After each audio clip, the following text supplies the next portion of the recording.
আমি আমার পরমারাধ্য গুরুদেব বিষ্ণুপাদ পরমহংস অষ্টোত্তর শত শ্রী শ্রীমৎ ভক্তি সুন্দর ভাগবত মহারাজের রাতুল চরণ যুগলে অগণিত ভক্তিপূর্ণ প্রণাম জানাই এবং সকলে সাধু গুরু বৈষ্ণব ভক্তবৃন্দের শ্রী চরণ কমলে জানাই আমার ভক্তিপূর্ণ প্রণাম। এখন আলোচনা করব যে কেমন ব্যক্তিদের মধ্যে কোনো গুণের অভাব নেই, সর্বগুণ সম্পন্ন ব্যক্তি। ওনারা কেমন ব্যক্তি, কেমন ধরনের মানুষ সর্বগুণ সম্পন্ন, তো সেই সম্পর্কে আলোচনা করব। তো অবশ্যই সদ্গুণের কথা বলা হয়েছে, অবশ্যই সদ্গুণ। তো শ্রীল প্রভুপাদ, শ্রীল ভক্তি সিদ্ধান্ত সরস্বতী গোস্বামী ঠাকুর প্রভুপাদ, উনি খুব সুন্দরভাবে একটি উদাহরণ দিতেন ওনার শিষ্যদেরকে। যে উদাহরণটা হচ্ছে এরকম, যে কারো কাছে যদি 1 লক্ষ টাকা থাকে, তাহলে সেই ব্যক্তি কি কখনো বলবেন যে আমার কাছে 1 টাকা আছে, 10 টাকা আছে, আমার কাছে 100 টাকা আছে, আমার কাছে 1 লক্ষ টাকা আছে? এইরকম ভাবে কি বলতে হবে ওনাকে? ধরুন আপনাদের কাছে 1 লক্ষ টাকা আছে, তো সেই 1 লক্ষ টাকা আছে এটা বোঝানোর জন্য আপনাকে কি কখনো বলতে হয় যে আমার কাছে 10 টাকা আছে, 1 টাকা আছে, 100 টাকা আছে? এরকম বলতে হয়? সবাই বুঝে যান এমনিতেই যে 1 লাখ টাকা, 1 লক্ষ টাকা আছে মানে 10 টাকা, 1 টাকা এগুলো তো আছেই, এগুলো তো থাকতেই হবে, এইরকম ভাবে বোঝা যায়। ধরুন কারো মাহিনা মাসে ওই রকম 10,000 টাকা, কারো 20,000 টাকা, 40, 50, 60, 70, যাই হোক, যার 1 লক্ষ টাকাই মাহিনা।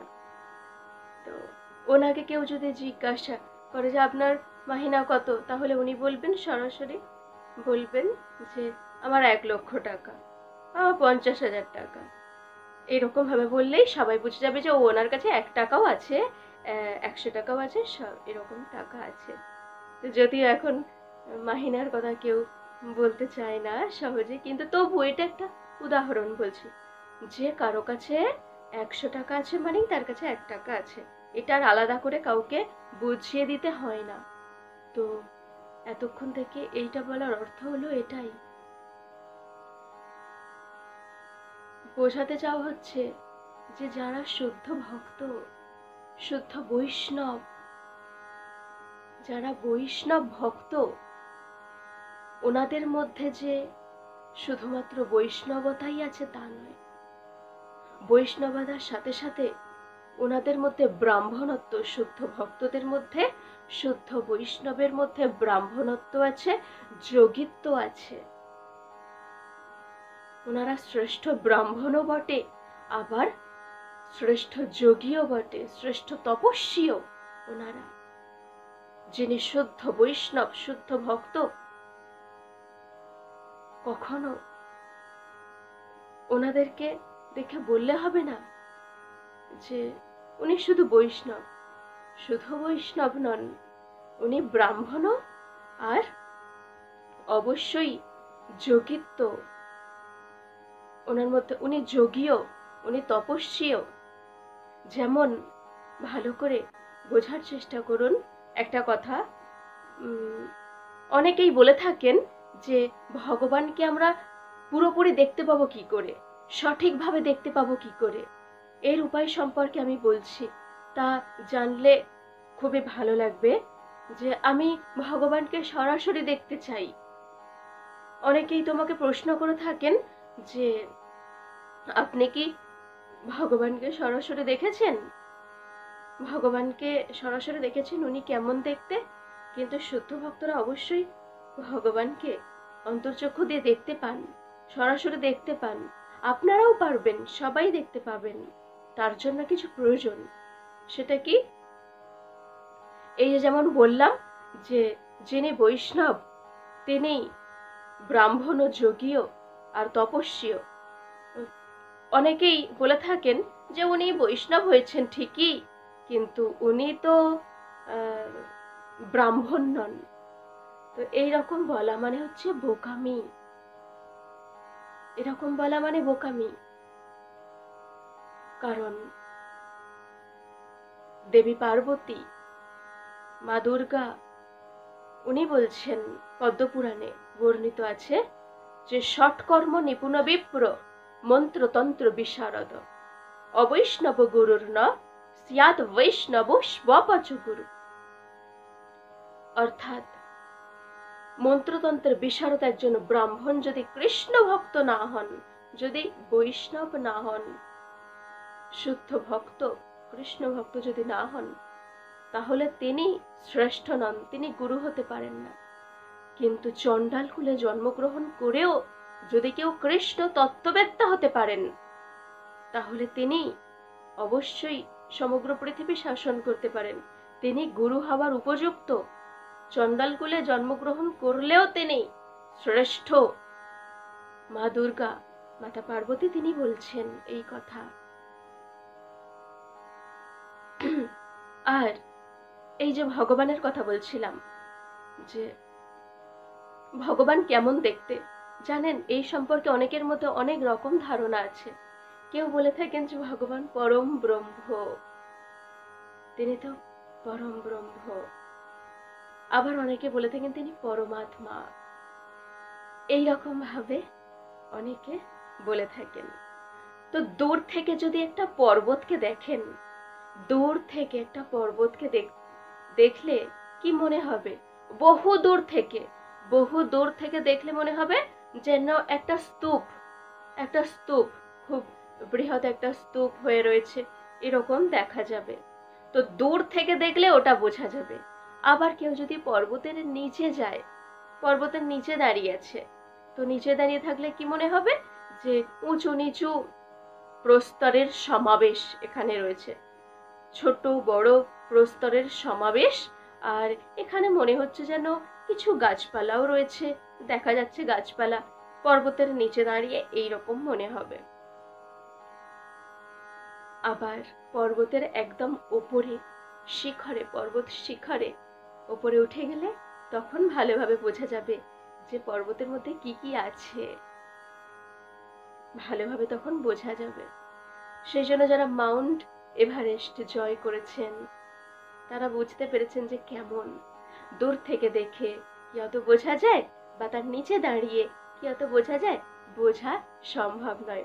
ওপরে উঠলে তবেই বোঝা যাবে, যে পর্বতের ওপরে উঠলে তবেই বোঝা যাবে যে সেখানে বৃক্ষ আছে, লতা আছে, পুষ্প আছে, প্রাণী আছে, অনেক প্রস্রবণ আছে, এই রকম প্রভৃতি অনেক কিছুই, অনেক কিছুই সেখানে বিশেষভাবে রয়েছে। সে ওপরে উঠলে তবে বোঝা যাবে, নইলে আধো আধো বোঝা যাবে।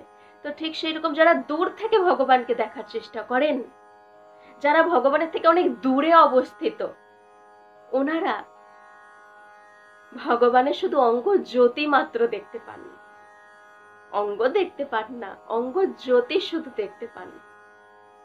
তো সেই জন্য অঙ্গ জ্যোতি দেখতে পান মাত্র, সেই জন্য ভগবানকে বলে থাকেন ভগবান ব্রহ্ম, ব্রহ্মরূপে ভগবানকে জেনে থাকেন। কারণ কি? ভগবানের জ্যোতি, অঙ্গ জ্যোতি মাত্র দেখতে পেয়েছেন, সেই জন্য। আর যারা আংশিকভাবে ভগবানকে দেখতে পান, আংশিকভাবে দেখতে পেলে তখন ওনারা বলেন যে ভগবান তো পরমাত্মা, ভগবানকে পরমাত্মা রূপে মনে করে থাকেন, ভেবে থাকেন যে পরমাত্মা ভগবান। আর যারা পূর্ণ রূপে জানতে পেরেছেন ভগবানকে, পূর্ণ রূপে বুঝতে পেরেছেন ভগবানকে, একদম কাছ থেকে দেখতে পেয়েছেন যারা, তারা বলবেন যে ভগবান কেমন দেখতে, ভগবানের অঙ্গ প্রত্যঙ্গ কেমন, যা শ্রীমদ্ ভাগবতমে বর্ণনা আছে, সেই রকম ভাবে বুঝতে পারবেন ভগবত রূপে। তখন পূর্ণভাবে ভগবানকে দেখতে পেলে তখন ভগবত রূপে ভগবানকে জানা যাবে। তো এই তিন প্রকার প্রকাশিত একজনের মধ্যেই বিদ্যমান, ভগবান শ্রীকৃষ্ণের মধ্যে বিদ্যমান। এই যে ব্রহ্ম, পরম ব্রহ্ম, তারপরে পরমাত্মা, ভগবান, তো এই সব কিছুই রূপ ভগবান শ্রীকৃষ্ণের মধ্যে বিদ্যমান। যার যেমন দেখার ক্ষমতা, সে তেমন ভাবে ভগবানকে বলে থাকেন যে ভগবান এমন, ভগবান ওই রকম সেই রকম, দেখার ক্ষমতা অনুযায়ী বলে থাকেন। তো পূর্ণভাবে যদি ভগবানকে দেখার ইচ্ছা থাকে, তাহলে অবশ্যই আমাদের প্রয়োজন ভক্তির চক্ষু। গীতায় ভগবান শ্রীকৃষ্ণ বলছেন, ভক্তিয়া মাম অভিজানাতি ইয়াবান ইয়াশ্চাস্মি তত্ত্বতঃ ততমং তত্ত্বতো জ্ঞাত্বা বিশদে তদনন্তরম। যে ভক্তির দ্বারা আমাকে ভক্তরা জানতে পারেন, ভক্তির দ্বারা ভগবানকে জানা যায়। সেই জন্য ভক্তি দেবীর কাছে প্রার্থনা করতে হয়, আমাদের মধ্যে যেন কৃষ্ণ ভক্তি বৃদ্ধি পায়। আর হ্যাঁ, ঠিক সেই রকম ভগবানের মধ্যে যেমন সমস্ত গুণ রয়েছে, ঠিক সেই রকম শুদ্ধ বৈষ্ণব, শুদ্ধ ভক্ত, ওনাদের মধ্যেও সমস্ত গুণ রয়েছে। ওনারাই শ্রেষ্ঠ ব্রাহ্মণ, সর্বশ্রেষ্ঠ ব্রাহ্মণ, সর্বশ্রেষ্ঠ যোগী, সর্বশ্রেষ্ঠ তপস্বী, সমস্ত সদ্গুণ শুদ্ধ ভক্তের মধ্যে বিরাজমান। তাই সবাই শুদ্ধ ভক্তের শ্রীচরণাশ্রয় গ্রহণ করুন, লাভ করুন। সবাই বলুন হরে কৃষ্ণ কৃষ্ণ কৃষ্ণ কৃষ্ণ হরে হরে, হরে রাম রাম রাম হরে হরে।